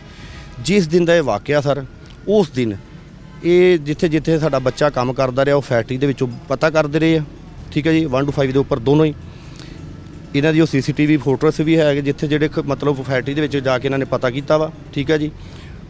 ਤੇ ਉਹਨੂੰ ਲੱਭਦੇ ਰਹੇ ਆ, ਠੀਕ ਹੈ ਜੀ। ਔਰ ਉਹਦਾ ਵਾਲਦ ਦੋਨੋਂ ਖਤਮ, ਸ਼ਰੀਫ ਕੁੰਡਿਆਂ ਦਾ ਖਤਮ ਸੀਗਾ ਜੀ। ਉਹ ਸਮਾਨ ਲੈਣ ਵਾਸਤੇ ਗਏ ਆ, ਠੀਕ ਹੈ ਜੀ। ਵਾਪਸੀ ਆ ਰਹੇ ਸੀਗੇ ਤੇ ਉਸੇ ਦੌਰਾਨ ਇਹਨਾਂ ਮੋਟਰਸਾਈਕਲ ਪਿੱਛੇ ਲਾ ਲਿਆ ਵਾ, ਤੇ ਜਿੱਥੇ ਕਿ ਅੰਧੇਰਾ ਜਿਹਾ ਦੇਖਿਆ ਵਾ, ਉੱਥੇ ਮੋਟਰਸਾਈਕਲ ਲਗਾ ਕੇ ਇਹਨਾਂ ਦੋਨਾਂ ਨੇ ਸਾਡੇ ਜਵਾਨ ਬੱਚੇ ਨੂੰ, ਸਾਡੇ ਭਤੀਜੇ ਨੂੰ, ਇਹਨਾਂ ਦੋਨਾਂ ਨੇ ਬਹੁਤ ਬੇਰਹਿਮੀ ਦੇ ਨਾਲ ਕਤਲ ਕੀਤਾ ਸਰ, ਬਹੁਤ ਬੇਰਹਿਮੀ ਨਾਲ। ਅਸੀਂ 3 ਤੋਂ 4 ਦਫਾ ਇਹਨਾਂ ਦੇ ਘਰ ਗਏ ਆ। ਇਹ ਰਿਕਾਰਡਸ਼ੁਦਾ ਦੋਨੋਂ ਬੰਦੇ ਨੇ, ਠੀਕ ਹੈ। ਦੋਨਾਂ ਦੇ ਉੱਪਰ ਪਰਚੇ ਨੇ ਡਕੈਤੀਆਂ ਦੇ, ਠੀਕ ਹੈ ਜੀ। ਬਰਾਮਦ ਵੀ ਹੋਏ ਇਹਨਾਂ ਦੇ ਕੋਲੋਂ ਮੋਟਰਸਾਈਕਲ, ਬਾਈਕ ਵਗੈਰਾ। ਇਸ ਤੋਂ ਪਹਿਲੇ 66 ਦਾਲਾਂ ਦੇ ਵਿੱਚ ਇੱਕ ਹੋਰ ਗੁੱਜਰਾਂ ਦਾ ਲੜਕਾ, ਉਹਦੇ ਵੀ ਇਹਨਾਂ ਨੇ ਫਾਇਰ ਮਾਰੇ ਆ ਜੀ, ਉਹ ਵੀ ਇਹਨਾਂ ਦੇ ਉੱਪਰ ਰਿਪੋਰਟ ਹੈਗੀ ਹੈ। ਫਿਰ ਸੁਲ੍ਹਾ ਹੋ ਗਈ ਸੀ, ਠੀਕ ਹੈ ਜੀ। ਇਹ ਨਾਮੀ ਗ੍ਰਾਮੀ ਬੰਦੇ ਆ ਦੋਨੋਂ, ਠੀਕ ਹੋ ਗਿਆ। ਤੇ ਇਹਨਾਂ ਨੇ ਲਿਆ ਜਾ ਸਾਡੇ ਬੱਚੇ ਦੇ ਨਾਲ ਬਹੁਤ ਜ਼ੁਲਮ ਕੀਤਾ ਜੀ। ਮੇਰੇ ਬੱਚੇ ਦੇ, ਮੈਨੂੰ ਰਕਸ਼ੇ ਵਾਲੇ ਨੇ ਫੋਨ ਕੀਤਾ ਵੀ ਇਸ ਤਰ੍ਹਾਂ ਚਾਚੂ ਹੋ ਗਿਆ। ਮੈਂ ਤਕਰੀਬਨ ਇਸ ਵਾਕਿਆ ਤੋਂ ਠੀਕ 5 ਤੋਂ 4 ਮਿੰਟ ਦੇ ਵਿੱਚ ਉੱਥੇ ਪਹੁੰਚ ਗਿਆ। ਮੇਰੇ ਬੱਚੇ ਨੇ ਮੈਨੂੰ ਖੁਦ, ਮੈਂ ਇਹਨੂੰ ਪਕੜਿਆ, ਪਕੜ ਕੇ ਬਿਠਾਇਆ ਹੈ। ਮੈਂ ਉਹਨੂੰ ਪੁੱਛਿਆ ਪੁੱਤ ਕੌਣ ਸੀਗਾ, ਮੈਨੂੰ ਦੱਸਿਆ। ਉਹਨੇ ਕਿਹਾ ਚਾਚੂ ਦੋਨੋਂ ਸੀ। ਤੇ ਬੜੀ ਬੇਰਹਿਮੀ ਨਾਲ ਇਹਨਾਂ ਨੇ ਮੇਰੇ ਭਤੀਜੇ ਨੂੰ ਕਤਲ ਕੀਤਾ ਸਰ। ਮੇਰਾ ਬੜਾ ਭਾਈ, ਉਹਦੇ 'ਚ ਇੰਨਾ ਹੌਸਲਾ ਨਹੀਂ ਸੀ ਕਿ ਆਪਣੇ ਬੱਚੇ ਨੂੰ ਉਠਾ ਸਕੇ। ਉਹ ਬਹੁਤ ਬੇਰਹਿਮੀ ਦੇ ਨਾਲ ਇਹਨਾਂ ਨੇ ਸਾਡੇ ਨਾਲ ਜ਼ੁਲਮ ਕੀਤਾ। ਸਾਡਾ ਜਵਾਨ ਬੱਚਾ ਸੀ, ਠੀਕ ਹੈ ਜੀ। ਮੇਰੇ ਭਾਈ ਦਾ ਸਹਾਰਾ ਸੀ, ਉਹ ਮਿਹਨਤ ਮਜ਼ਦੂਰੀ ਕਰਨ ਵਾਲੇ ਅਸੀਂ ਹੈਗੇ ਆ। ਉਹੀ ਸਾਡੇ ਇੱਕ ਭਰਾ ਦਾ ਚਿਰਾਗ ਸੀਗਾ ਜੀ, ਜਿਹੜਾ ਫੜੇ ਗਏ ਨੇ, ਦੋਨੇ ਹੀ ਫੜੇ ਗਏ ਨੇ। ਕੀ ਕਹਿੰਦੇ ਹੋ ਹੁਣ ਆਲਾ ਹੁਕਾਮ ਅਗਰ ਤੁਹਾਨੂੰ ਸੁਣ ਰਹੇ ਨੇ, ਆਜੀ ਸਾਹਿਬ ਸੁਣ ਰਹੇ ਨੇ, ਵਜ਼ੀਰ ਆਲਾ ਪੰਜਾਬ ਮਰੀਮ ਨਵਾਜ਼ ਸਾਹਿਬ ਅਗਰ ਤੁਹਾਡੀ ਆਵਾਜ਼ ਸੁਣ ਰਹੀਆਂ ਨੇ, ਇਸ ਟਾਈਮ ਤੁਹਾਨੂੰ ਵੇਖ ਰਹੇ ਨੇ TV ਤੇ, ਕੀ ਕਹਿਣਾ ਚਾਹੋਗੇ? ਸਰ ਅਸੀਂ ਇਹੀ ਕਹਿਣਾ ਚਾਹਾਂਗੇ ਕਿ ਮਰੀਮ ਨਵਾਜ਼ ਸਾਹਿਬਾ ਸੇ, ਠੀਕ ਹੈ ਜੀ, ਜਿੰਨੇ ਵੀ ਸਰਕਾਰੀ ਅਦਾਰੇ ਆ, ਅਸੀਂ ਇਹੀ ਕਹਿਣੇ ਚਾਹਾਂਗੇ ਕਿ ਸਾਨੂੰ ਇਨਸਾਫ ਮਿਲੇ, ਸਾਨੂੰ ਇਨਸਾਫ ਦਿੱਤਾ ਜਾਵੇ। ਸਾਡੀ ਉਹਨਾਂ 'ਤੇ ਉਮੀਦਾਂ ਨੇ, ਠੀਕ ਹੈ ਜੀ। ਅਸੀਂ ਬਹੁਤ ਮਾੜੇ ਆ, ਸਾਡੀਆਂ ਉਹਨਾਂ 'ਤੇ ਉਮੀਦਾਂ ਜੁੜੀਆਂ ਹੋਈਆਂ ਨੇ। ਸਾਨੂੰ ਇਨਸਾਫ ਦਿੱਤਾ ਜਾਵੇ। ਸਾਡਾ ਬੱਚਾ ਜਵਾਨ ਇਹਨਾਂ ਨੇ ਕਤਲ ਕੀਤਾ ਵਾ। ਇਸੇ ਤਰ੍ਹਾਂ ਇਹ ਤੁਰਿਆ ਜਾਂਦੇ ਕਿਸੇ ਨੂੰ ਵੀ ਕਤਲ ਕਰ ਦੇਣਗੇ, ਤੇ ਨਾ ਹੱਕ ਕੀਤਾ। ਤੇ ਪਹਿਲੇ ਵੀ 1-2 ਕੰਮ ਇਹਨਾਂ ਨੇ ਇਸੇ ਤਰ੍ਹਾਂ ਕੀਤੇ ਆ, ਠੀਕ ਹੈ ਜੀ, ਲੇਕਿਨ ਸੁਲ੍ਹਾ ਹੋ ਜਾਂਦੀ ਰਹੀ ਇਹਨਾਂ ਦੀ। ਲੇਕਿਨ ਇਸ ਦਫਾ ਇਹਨਾਂ ਨੇ ਮਤਲਬ ਸਾਡੇ ਬੱਚੇ ਨੂੰ ਨਾ ਹੱਕ ਮਾਰਿਆ, ਸਾਨੂੰ ਇਨਸਾਫ ਦਿੱਤਾ ਜਾਵੇ। ਠੀਕ ਹੈ ਜੀ, SHO ਸਾਹਿਬ ਅੱਗੇ, ਠੀਕ ਹੈ, DSP ਸਾਹਿਬ ਅੱਗੇ, ਅਸੀਂ ਸਭ ਜਿੰਨੇ ਵੀ ਹੁਣ ਤੱਕ ਜਿੰਨੀ ਪੁਲਿਸ ਨੇ ਕਾਰਵਾਈ ਕੀਤੀ, ਹੁਣ ਤੱਕ ਦੀ ਕਾਰਵਾਈ ਤੋਂ ਤੁਸੀਂ ਮੁਤਮਈਨ ਹੋ? ਜੀ ਮਾਸ਼ਾਅੱਲਾ, ਹੁਣ ਤੱਕ ਜਿੰਨੀ ਵੀ ਕਾਰਵਾਈ ਹੋਈ ਹੈ SHO ਸਾਹਿਬ, ਠੀਕ ਹੈ, ਰਾਣਾ ਮਜਾਹਦ ਸਾਹਿਬ, ਠੀਕ ਹੈ ਜੀ, ਇਹਨਾਂ ਨੇ ਬਹੁਤ ਅੱਛਾ ਤਾਉਨ ਸਾਡੇ ਨਾਲ ਕੀਤਾ ਤੇ ਕਰ ਰਹੇ ਨੇ ਮਾਸ਼ਾਅੱਲਾ। ਇਹਨਾਂ ਤੋਂ ਅਸੀਂ ਮੁਤਮਈਨ ਹਾਂ, ਹੁਣ तक बहुत अच्छा ताउन साडे नाल कर रहे हैं जी। नाज़रीन इकराम, चचा की गुफ्तगू आपने सुनी। ख़ानदान के दीगर लोग मेरे साथ मौजूद हैं, उनसे भी जानते हैं। अस्सलाम वालेकुम भाई, नाम दसना जी। वालेकुम सलाम जी, मेरा नाम वलीद गुज्जर है जी। सबसे पहले तो मैं आपकी टीम का बहुत जी बेहद मशकूर हूँ कि हमारी आवाज़ जो है, हम यकीन करते हैं कि हमारी जो आवाज़ है अफसाने बाला तक जी पहुँचाएँगे जी। उसके बाद सर जी ये एडा कोई मैटर नहीं सी हैगा जी। बाबर भाई का वड्डा बच्चा सीगा जी, ये अपना सियासत का काम करते सर, मेहनत मजदूरी करते सन जी। वो अपने रल के जनाब इन्होंने हुण नवे मकान बनाए, अपना रोज़गार कमा रहे थे जी। ये सारे इन्होंने कह के सर मिथ के उन्होंने सर जी फायर मार दिते जी। फायर मारन तो बाद सर जिहड़ा मामला सीगा बच्ची का मैटर सीगा सर, फिर उन्होंने बच्ची के भाई भी कॉल की भी जनाब असीं ज़हेब नूं तेरे अब्बे नूं फायर मारे पे ने, तो जनाब हुण तेरे को 1 घंटे का या 2 घंटे का टाइम, वो शेखपुर सीगा सर। उन्होंने सर अगों दस रहा भी तुसीं अपना जहारी बोल रहे हो, उन्हें कहा मैं जहारी बोल रहा वां, तेनों भी असीं आके मिल लेने सर। वो सर जी बकायदा ਉਹਦੀਆਂ ਵੀਡੀਓ ਰਿਕਾਰਡਿੰਗਾਂ ਸਰ ਸਾਡੇ ਕੋਲ ਮੌਜੂਦ ਨੇ। ਜਿਸ ਟਾਈਮ ਸਰ ਸਾਨੂੰ ਅਫਸਰਾਂ ਨੇ ਬਾਲਾ ਕਹਿਣਗੇ ਅਸੀਂ ਇਨਸ਼ਾਅੱਲਾ ਉਹਨਾਂ ਨੂੰ ਜਨਾਬ ਪੇਸ਼ ਕਰਾਂਗੇ। ਇਹ ਸਾਰੇ ਇੰਨਾ ਵੱਡਾ ਜੁਰਮ ਕਰਨ ਤੋਂ ਬਾਅਦ ਵੀ ਹੱਲੇ ਉਹਨਾਂ ਦੇ ਦਿਮਾਗ ਦਾ ਜਿਹੜਾ ਕੀੜਾ ਜਿਹਨੂੰ ਅਸੀਂ ਕਹਿੰਦੇ ਕਿ ਉਹ ਮਰਿਆ ਨਹੀਂ ਅਜੇ ਤੱਕ ਵੀ ਸਰ ਜੀ। ਉਹ ਜਦੋਂ ਵੀ ਇਹ ਸਾਡੇ ਮੁਲਜ਼ਮ ਜਾਂ ਆਪਣਾ ਮੁਦਈ ਪਾਰਟੀ ਜਦੋਂ ਥਾਣੇ ਹੁੰਦੇ ਨੇ, ਉਹ ਸਾਹਮਣੇ ਹਵਾਲਾਤ ਦੇ ਵਿੱਚ ਬਹਿ ਕੇ ਸਰ ਜੀ ਮੁੱਛਾਂ ਨੂੰ ਵੱਟ ਦੇ ਰਹੇ ਨੇ। ਅਸੀਂ ਸਰ ਜੀ ਇਹਨਾਂ ਨੂੰ ਆਪਣਾ ਇਹ ਗੱਲ ਸਮਝਾਇਆ ਵੀ ਤੁਸੀਂ ਆਪਣਾ ਆਰਾਮ ਦੇ ਨਾਲ ਕੋਈ ਗੱਲ ਨਹੀਂ, ਕੇਸ ਨੂੰ ਤੁਸੀਂ ਫਾਈਟ ਕਰਨਾ ਵਾ, ਕੋਈ ਐਸਾ ਕਦਮ ਨਹੀਂ ਚੁੱਕਣਾ। ਉਹ ਸਰ ਜੀ ਮੁੱਛਾਂ ਨੂੰ ਵੱਟ ਦੇ ਰਹੇ ਹਜੇ ਵੀ ਸਰ ਜੀ ਆਪਣੇ ਨਾਲ ਤੈਸ਼ ਦਿਲਾਉਣ ਦੀ ਕੋਸ਼ਿਸ਼ ਕਰਦੇ ਨੇ ਵੀ ਗੁੱਸਾ ਆਵੇ ਤੇ ਇਹਨਾਂ ਕੋਲ ਕੋਈ ਗਲਤੀ ਹੋਵੇ। ਗਲਤੀ ਸਰ ਜੀ ਹੋਵੇ, ਲੇਕਿਨ ਸਰ ਜੀ ਨੇ ਕਿਹਾ ਤੁਸੀਂ ਆਪਣਾ ਇਨਸ਼ਾਅੱਲਾ ਤੁਹਾਨੂੰ ਇਨਸਾਫ ਮਿਲੇਗਾ, ਕਿਉਂਕਿ ਜਿਹੜੇ ਆਪਣੇ RPO ਫੈਸਲਾਬਾਦ ਸਾਹਿਬ ਨੇ ਬੜੇ ਦਬੰਗ ਅਫੀਸਰ ਨੇ, ਤੇ ਉਸ ਤੋਂ ਬਾਅਦ ਜੀ ਆਪਣਾ CPO ਸਾਹਿਬ ਜਿਹੜੇ ਨੇ ਸਾਹਿਬਜ਼ਾਦਾ ਬਲਾਲ ਉਮਰ ਸਾਹਿਬ, ਇਨਸ਼ਾਅੱਲਾ ਉਹ ਵੀ ਬੜੇ ਦਬੰਗ ਅਫੀਸਰ ਨੇ। ਅਸੀਂ ਉਹਨਾਂ ਅੱਗੇ ਰਿਕੁਐਸਟ ਕਰਦੇ ਹਾਂ ਵੀ ਸਰ ਜੀ ਇਹ ਰਿਕਾਰਡ ਯਾਫਤਾ ਮੁਲਜ਼ਮ ਨੇ, ਤੇ ਸਰ ਜੀ ਇਹ ਇਲਾਕੇ ਦੇ ਵਿੱਚ ਇਹਨਾਂ ਨੇ ਇੱਕ ਅਮਨ ਖਰਾਬ ਕੀਤਾ, ਖੌਫੋ ਰਾਸਾ ਜਨਾਬ ਇਹਨਾਂ ਨੇ ਫੈਲਾਇਆ। ਇੱਕ ਬੱਚਾ ਮਜ਼ਦੂਰੀ ਕਰਕੇ ਸ਼ਾਮ ਨੂੰ ਘਰ ਆ ਰਿਹਾ ਵਾ, ਉਹਨੂੰ ਕਤਲ ਕਰ ਦੇਣਾ ਜਾਂ ਫਾਇਰ ਮਾਰ ਦੇਣਾ ਸਰ ਜੀ ਇਹ ਕੋਈ ਅੱਛਾ ਕਮਲ ਨਹੀਂ ਹੈਗਾ। ਅਸੀਂ ਸਰ ਜੀ ਅਫਸਰਾਂ ਨੇ ਬਾਲਾ ਤੱਕ ਇਨਸ਼ਾਅੱਲਾ ਰਿਕੁਐਸਟ ਕਰਦੇ ਹਾਂ ਜੀ ਇਹਨਾਂ ਨੂੰ ਇਨਸਾਫ ਦਿੱਤਾ ਜਾਵੇ ਜੀ, ਇਹਨਾਂ ਨਾਲ ਹੱਕ ਕੀਤਾ ਜਾਵੇ ਜੀ। ਬਾਕੀ ਸਰ ਜ਼ੁਹੇਬ ਨੂੰ ਜਾਣਦੇ ਹੋ, ਦੇਖਿਆ ਉਹਨੂੰ ਪਲਦਿਆਂ ਵਲਦਿਆਂ, ਜ਼ਾਹਿਰ ਹੈ ਬੱਚਾ ਹੁੰਦਾ ਸਾਹਮਣੇ ਪਤਾ ਲੱਗ ਜਾਂਦਾ। ਜ਼ੁਹੇਬ ਲੜਾਕਾ ਤਬੀਅਤ ਦਾ ਸੀ ਜਾਂ ਠੰਡੀ ਤਬੀਅਤ ਦਾ? ਸਰ ਉਹ ਆਪਣਾ ਬਿਲਕੁਲ ਠੰਡੀ ਤਬੀਅਤ ਦਾ ਬੱਚਾ ਸੀ ਸਰ। ਲੜਾਕਾ ਤਬੀਅਤ ਸਰ ਉਹਨੇ ਕੀ ਹੋਣਾ ਸੀਗਾ ਵੀ ਤਕਰੀਬਨ 6 ਸਾਲ ਦਾ ਸਰ ਜੀ ਹੈਗਾ ਸੀਗਾ ਜੀ। ਉਹ ਜਦੋਂ ਸਰ ਜੀ ਉਹਨੂੰ ਕੰਮ ਤੇ ਪਾਤਾ ਜੀ ਸਿਆਸਤ ਦੇ ਉੱਤੇ ਜੀ, ਉਹ ਮਜ਼ਦੂਰੀ ਵਿੱਚ ਸਰ ਜੀ ਲੱਗਾ ਰਿਹਾ। ਹੁਣ ਉਹਨੇ ਇਹ ਗੱਲ ਕਹੀ ਸੀ ਵੀ ਜ਼ੁਹੇਬ ਤੂੰ ਕੰਮ ਕਰ ਰਿਹਾ ਵਾ, ਤੇਰੀ ਸ਼ਾਦੀ ਕਰ ਦੇਣੀ ਆ। ਹੁਣ ਸਰ ਜੀ ਤਕਰੀਬਨ 22 ਸਾਲ ਦਾ ਹੋਇਆ ਸੀਗਾ, 6-7 ਸਾਲ ਤੋਂ ਸਰ ਜੀ ਉਹਨੇ ਛੋਟੀ ਤੋਂ ਬਾਅਦ ਸ਼ਾਦੀ ਕਰਨੀ ਸੀ। 6-7 ਸਾਲ ਦੀ ਉਮਰ ਦੇ ਵਿੱਚ ਸਰ ਜੀ ਉਹਨੂੰ ਆਪਣਾ ਜੀ ਅਸੀਂ ਕੰਮ ਤੇ ਪਾਤਾ ਜੀ। ਸਰ ਜੀ ਉਹਨੇ ਤੇ ਤਾਂ ਆਪਣਾ ਕੁਛ ਚੀਜ਼ ਵੇਖੀ ਨਹੀਂ ਜੀ ਹੈਗੀ, ਆਪਣੇ ਬਾਪ ਦਾ ਸਹਾਰਾ ਬਣਿਆ ਸੀਗਾ ਜੀ, ਵੱਡਾ ਸੀਗਾ। ਤੇ ਅਸੀਂ ਆਖਿਆ ਵੀ ਚਲੋ ਅੱਲਾਹ ਤਾਲਾ ਖੈਰ ਕਰੇ ਤੇਰੀ ਛੋਟੀ ਤੋਂ ਬਾਅਦ। ਕਹਿੰਦਾ ਜੀ ਮੈਂ ਅਸੀਂ ਹੁਣ ਬਿਲਕੁਲ ਉਹਨੂੰ ਘਰੋਂ ਅਸੀਂ ਬਾਹਰ ਨਿਕਲ ਰਿਹਾ ਜੀ। ਕਹਿੰਦਾ ਤੁਸੀਂ ਮੇਰੀ ਸੀਗਾ ਤੇਰੀ, ਕਹਿੰਦਾ ਚਾਚੂ ਮੇਰੀ ਸ਼ਾਦੀ ਕਰ ਦਿਓ। ਅਸੀਂ ਆਖਿਆ ਤੂੰ ਆਪਣਾ ਕਮਰਾ ਬਣਾ, ਅਸੀਂ ਇਨਸ਼ਾਅੱਲਾ ਤੇਰੀ ਸ਼ਾਦੀ ਛੋਟੀ ਤੋਂ ਬਾਅਦ ਜਨਾਬ ਕਰ ਦੇਣੇ ਜੀ। ਲੇਕਿਨ ਸਰ ਜੀ ਇਹ ਮਾਮਲਾ ਵਿੱਚ ਇਹਨਾਂ ਨੇ ਬਣਾ ਕੇ ਨਾ ਸਰ ਜੀ ਮਸਲਾ ਵੀ ਕੋਈ ਨਹੀਂ ਹੈਗਾ ਜੀ। ਇਸ ਵਾਰ ਸਰ ਜੀ ਸਾਰਾ ਇਲਾਕਾ ਜਿਹੜਾ ਵਾ ਸਾਰਾ ਪਿੰਡ ਆ ਜੀ ਇਹਨਾਂ ਦੇ ਨਾਲ ਇਨਸ਼ਾਅੱਲਾ ਖਲੋਤਾ ਵਾ ਜੀ। ਅਸੀਂ ਵੀ ਇਨਸ਼ਾਅੱਲਾ ਇਹਨਾਂ ਦੇ ਨਾਲ ਅਫਸਰਾਂ ਨੇ ਬਾਲਾ ਨੂੰ ਗੁਜ਼ਾਰਿਸ਼ ਆ ਵੀ ਇਹਨਾਂ ਨੂੰ ਸਰ जी इंसाफ किया जाए जी। बहुत शुक्रिया। इंसाफ के तकाजे पूरे किए जाए। नाज़रीन इकराम, आपने ख़ानदान के अफराद और हल्का अहबाब की गुफ्तगू सुनी और तमाम लोग यक ज़ुबान हैं कि जवान साला ज़ुहैब को नाहक कत्ल किया गया। वो शायद अपने ख़ानदान का बड़ा था, अपने बाप का सहारा था। बचपन से उसने अपने बाप का बाजू बनने की कोशिश की और उसमें कामयाब हुआ। अपने भाइयों का, अपनी वालिदा का सहारा ज़ुहैब सिर्फ इस बात पे कत्ल कर दिया गया कि वो अपनी बहनों की इज़्ज़त के मामले में थोड़ा सेंसिटिव था। उसने जाके समझाने की कोशिश की कि मेरी शेखुपुरा में मुकीम कज़न बहन को हिरासा करना बंद किया जाए। मुलजिमान ने एक दफ़ा तो जो है वो सुलह का पैगाम जो है वो उसको एक्सेप्ट किया। वक्ती तौर पे कुछ दिन खामोशी रही, लेकिन दिल में, जिसे हम पंजाबी में कहते हैं, कोड रखा और इसी बात को लेकर एक दिन मौका मुनासिब जानकर ज़ुहैब को कत्ल कर दिया। तमाम लोग यक ज़ुबान हैं। अफसरान बाला से इस बात पे जो है मुल्तमस नज़र आते हैं कि कानून के तकाज़े पूरे किए जाएँ और मुलजिमान को जल्द अज जल्द कड़ी से कड़ी सज़ा दी जाए।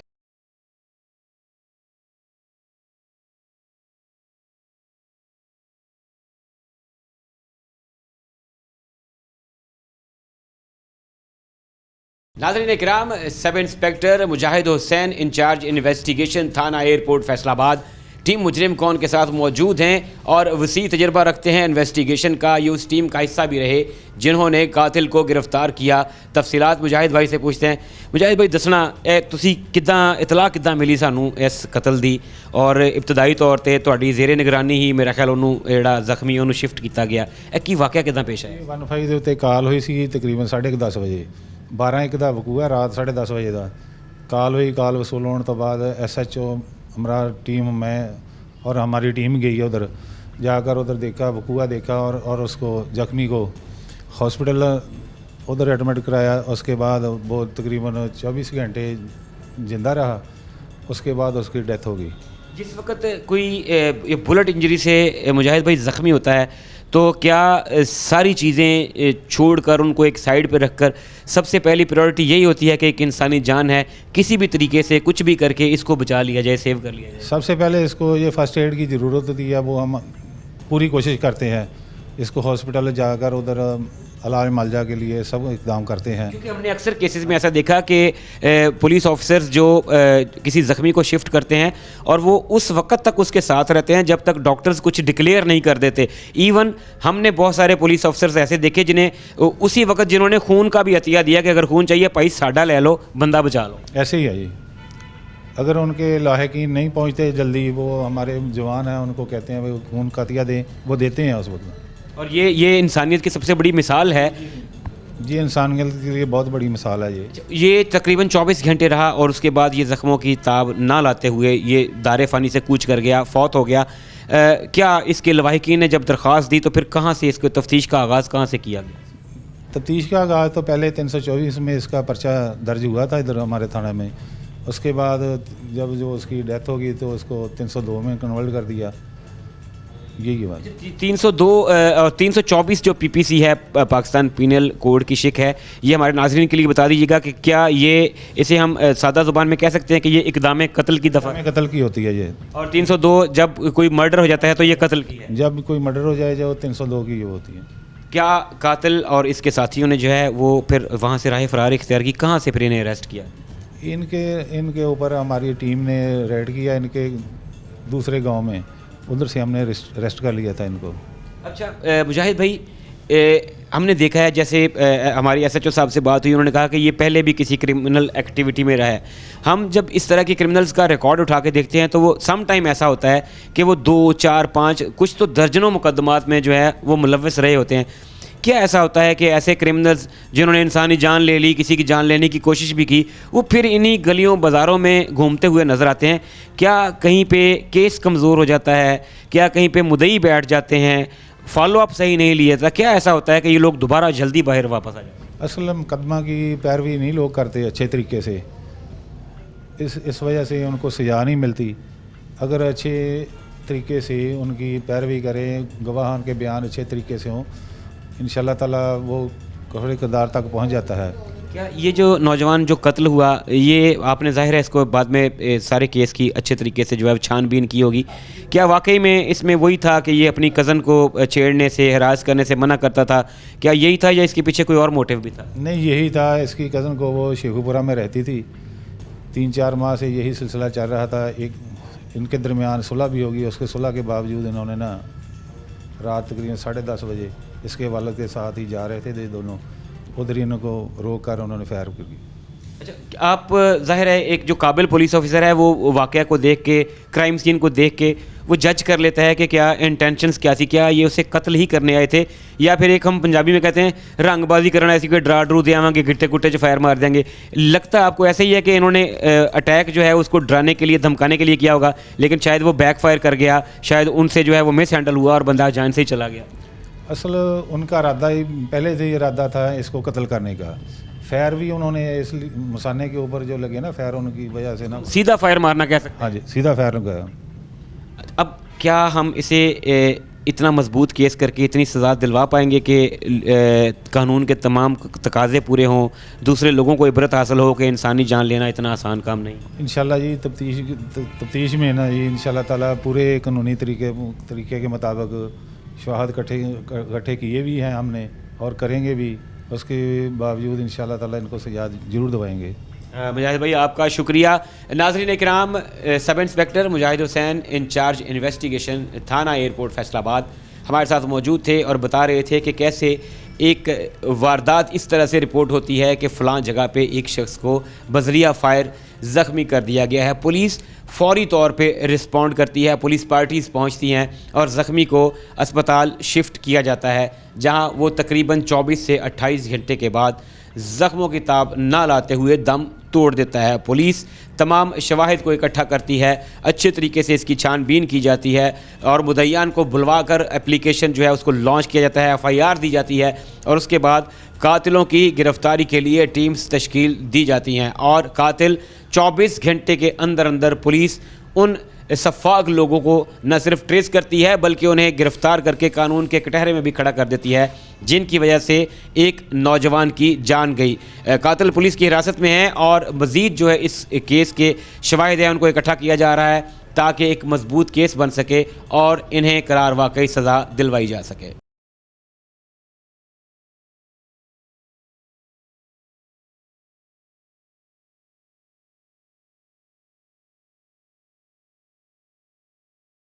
नाज़रीन किराम, ज़माना इब्तदा से ही इंसानियत में हर जुर्म के पीछे कहीं ना कहीं कहा यह जाता है कि ज़र, जन या ज़मीन, इनमें से कोई एक फैक्टर लाजमी पाया जाता है।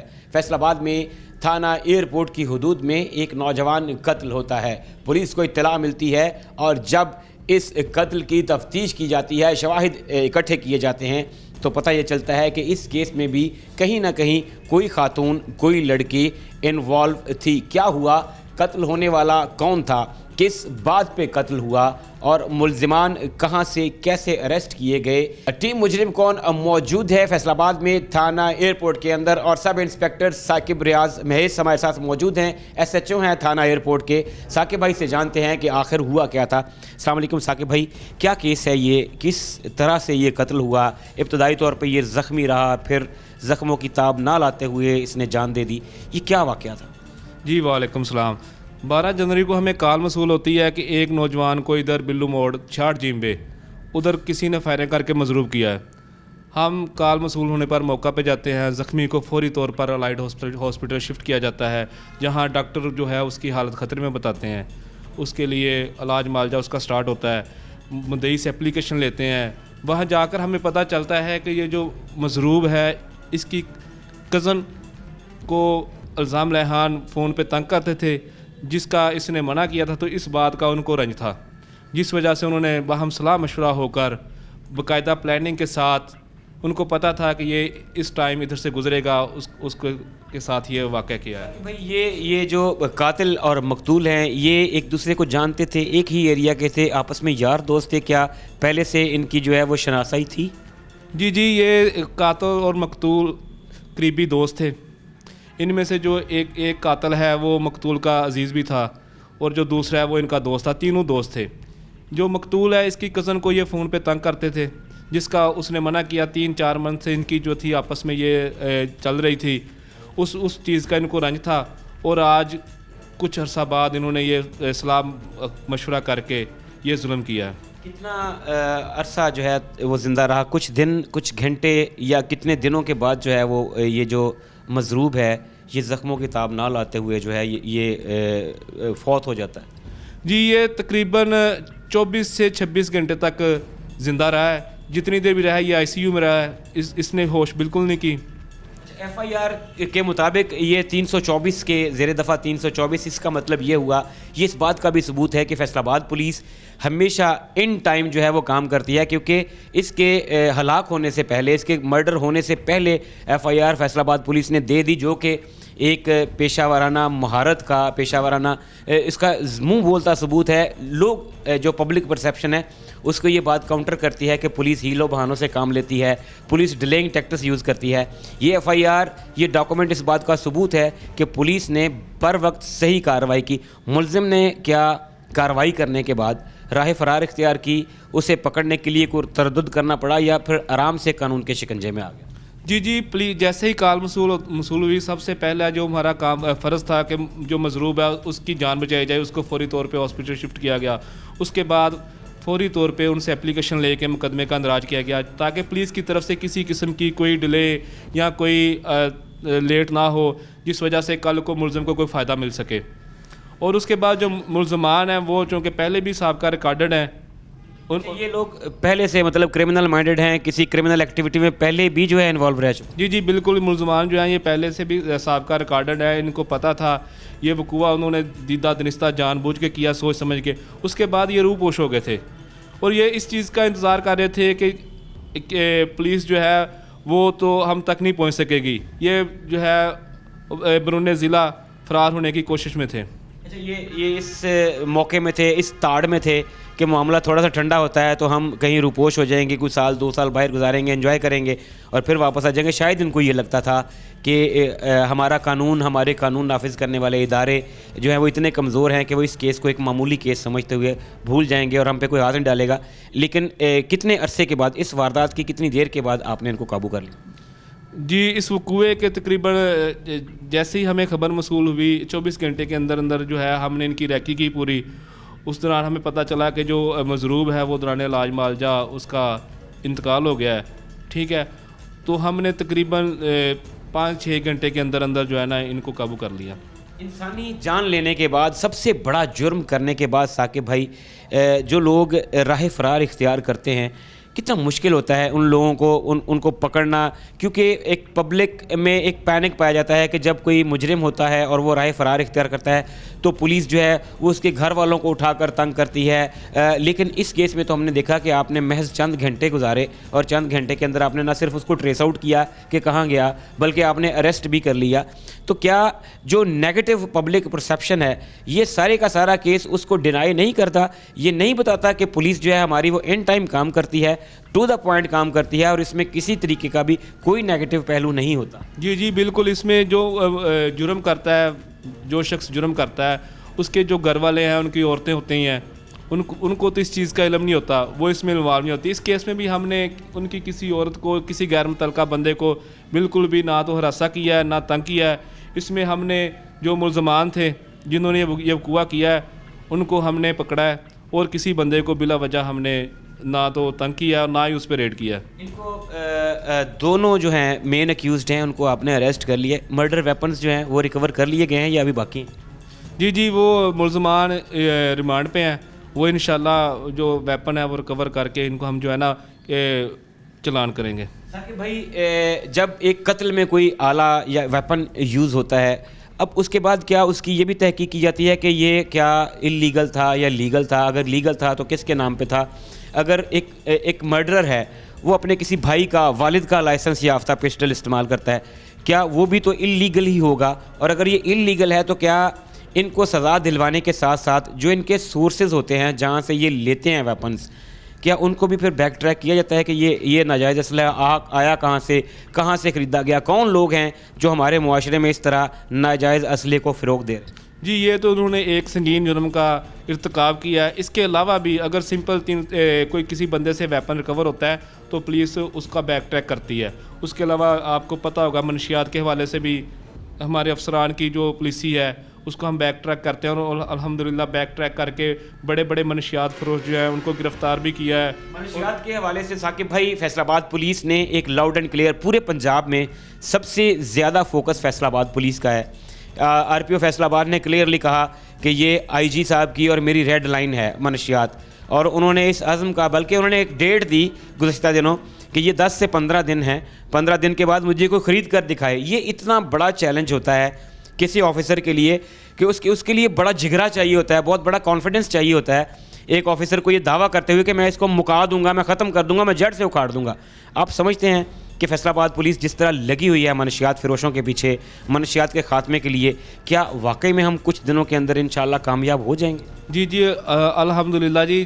जैसा कि आपने बताया कि एक डेट थी कि इस डेट के बाद कोई मनशियात फ़रोश जो है या कोई भी पब्लिक का नुमाइंदा जो मनशियात वो ख़रीद के दिखाए, और आपको पता है कि एक हफ़्ता हो गया पूरे फैसलाबाद में कहीं से भी इस तरह की कोई शिकायत नहीं आई। अल्हम्दुलिल्लाह पुलिस जो है मनशियात के ख़ात्मे के लिए कमर बस्ता है और हमने बड़ी हद तक इस पर काबू भी पाया है।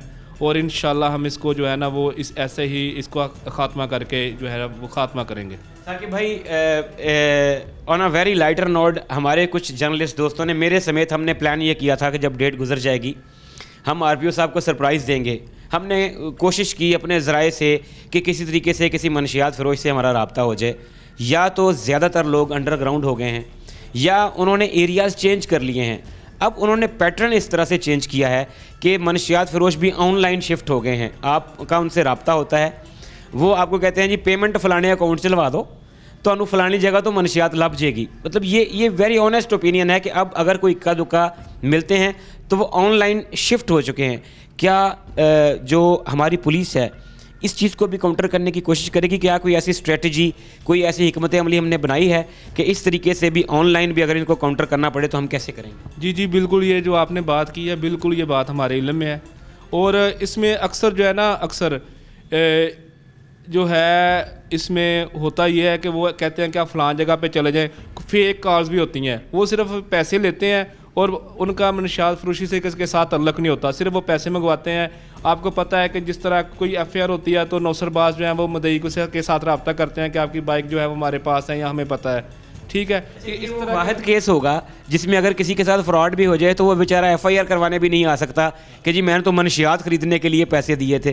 तो ये बड़ा एक बारीक नुक्ता जो है ये अब इन फ्रॉडियों के हाथ लग गया है कि जी मनशियात के नाम पे फ्रॉड करो, ना बंदा एप्लीकेशन देने के काबिल रहेगा, ना 15 पे कॉल करने के काबिल रहेगा। जी जी बिल्कुल, ये तो आप ऐसे उसको सब्र आ सकता है कि मैंने 25,000 के लिए इन्वेस्टमेंट की थी जो मेरी डूब गई है।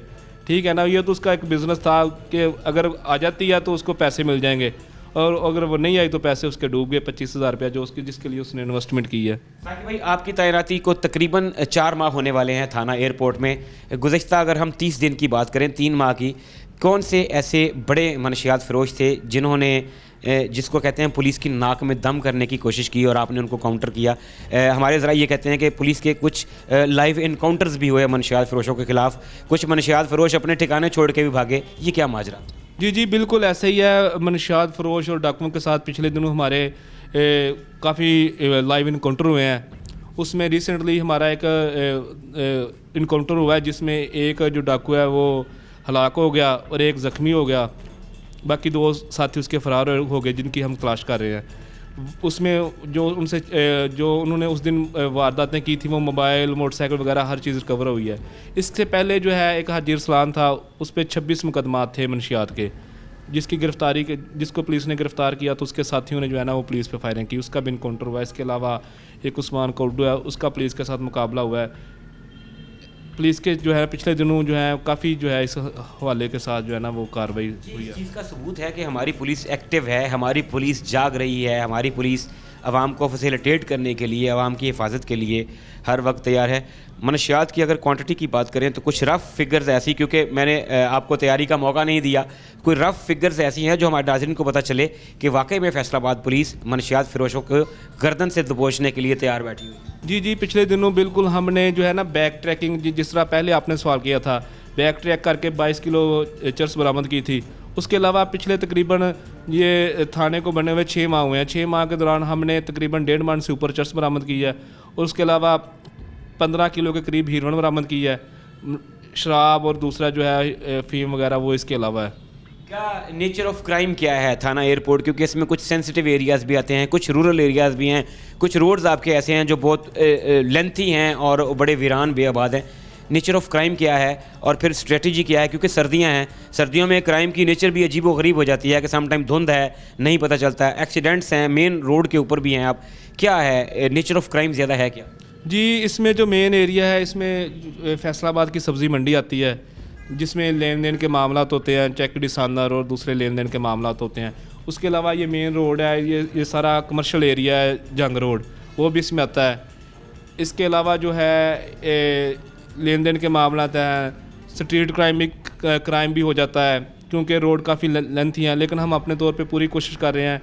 कुछ पिछले दिनों में फॉग वगैरह भी काफ़ी पड़ती थी जिस वजह से हमें चैलेंज का सामना भी करना पड़ा, लेकिन अल्हम्दुलिल्लाह कोई ऐसा नाखुशगवार वाक़या पेश नहीं आया जिस पे हम जो है हमें शर्मिंदगी हो कि ये क्यों पेश आ गया। साकिब भाई क्या पैगाम देंगे आवाम को, लोगों को जो आपको देख रहे हैं, ख़ास तौर पे जो थाना एयरपोर्ट की हदूद में हैं, कि वो क्या ऐसा करें, कैसे कोऑपरेट करें, क्या कैसे मशकूक सरगर्मियों पे नज़र रखते हुए पुलिस के साथ कोऑपरेट करें कि पुलिस और आवाम मिल के एक खूबसूरत और पुरअमन फैसलाबाद की तश्कील दे। जी मेरी यही रिक्वेस्ट है, जो इधर एयरपोर्ट और जो भी फैसलाबाद के अवाम है उनसे ये रिक्वेस्ट है कि अगर आप किसी जुर्म को होते हुए देखते हैं तो कम अज़ कम खुदारा पुलिस को इत्तला करें, मुतल्लिका अदारों को बताएं, ताकि हम जो उसका बरवक्त तदारक कर सकें। बाज़ औक़ात होता यह है कि हमारी जो पब्लिक की खामोशी है वो जुर्म को बढ़ने का मौका देती है, जिसके लिए भी तो होता है साकिब भाई अवाम में एक खौफ है जिसको हम शायद बदकिस्मती से अभी तक दूर नहीं कर पाए, कि अवाम में एक खौफ है कि अगर हम कंप्लेन करेंगे तो शायद हमारी वो जिसको इंटारोगेशन है, हमारी पुछ परतीत जिसे हम पंजाबी में कहते हैं ज़्यादा होगी, शायद हमें रगड़ा लगेगा। इस चीज़ को आप कैसे ट्रस्ट दिलवाएंगे अवाम को कि आप अगर इन्फॉर्म करते हैं और वो क्राइम हो रहा है तो आपको सीगा राज में रखा जाए? जी बिल्कुल, अब तो आपको जुर्म की इत्तला देने के लिए थाने आने की भी ज़रूरत नहीं है। हमारे अफसरान के RPO साहब, CPO साहब, SP साहब, SHO साहब, DSP साहब, सब के नंबर जो हैं वो पब्लिकली हर बंदे के पास हैं, बल्कि उनकी ऑनलाइन मीडिया पे तशहीर भी होती है कि अगर आपको कोई शिकायत है तो आप इस नंबर पर इत्तला दे सकते हैं। अब तो जो है राजदारी उसका पुलिस को भी ख्याल होता है, अवाम को भी। जब पुलिस उनको इतना प्रोटेक्ट कर रही है, इतना तहफ़्फ़ुज़ दे रही है, तो अवाम को भी चाहिए कि वो भी पुलिस का साथ दे, मुतल्लिका अदारों का साथ दे, ताकि जो है हम एक पुरअमन जो है पुरअमन तौर पे जो है ना इधर रह सकें। साकिब भाई आपका बहुत शुक्रिया, आपके लिए, आपकी टीम के लिए नेक तमन्नाएं। नाज़रीन इकराम, फैसलाबाद में थाना एयरपोर्ट की हदूद में एक नौजवान कत्ल होता है जो अपने ही दोस्तों को सिर्फ इस बात से बाज रहने की ताकीद करता है कि वो उसकी कज़न से रब्ता ना करें, उसके साथ जो टेलीफोनिक रब्ता वो तर्क कर दें या उसे हरास करना बंद कर दें। नाज़रीन इकराम, हमारी गैरतें, हमारे यहाँ गैरत के नाम पे कत्ल शायद एक छोटी सी बात है, लेकिन हम अपने मुआशरती रवैयों में दरिंदों को शर्मा देने वाली हरकतों पर उतर आते हैं उस वक्त जब हम मामलात को अफ़हाम व तफ़हीम से हल नहीं करते, जब हम टेबल टॉक नहीं करते और नतीजतन ऐसे जराइम सरजद होते हैं जिन्हें देखकर इंसानियत भी शर्मा जाती है। नाज़रीन, आज का प्रोग्राम आपने देखा कि किस तरह फैसलाबाद में थाना एयरपोर्ट की हदूद में एक 22 साला नौजवान को बेदर्दी से कत्ल कर दिया गया। नाज़रीन इकराम, हम अदम बर्दाश्त की शायद आखिरी स्टेज पर हैं। हम अपने रवैयों में बर्दाश्त लाने को तैयार नहीं है। हालांकि ज़रा सी बर्दाश्त से काम लेकर बड़े बड़े वाक़यात और सानियात से बचा जा सकता है। शुएब अल्ताफ़ को टीम मुजरिम कौन के साथ दीजिए इजाज़त। अल्लाह हाफ़िज़।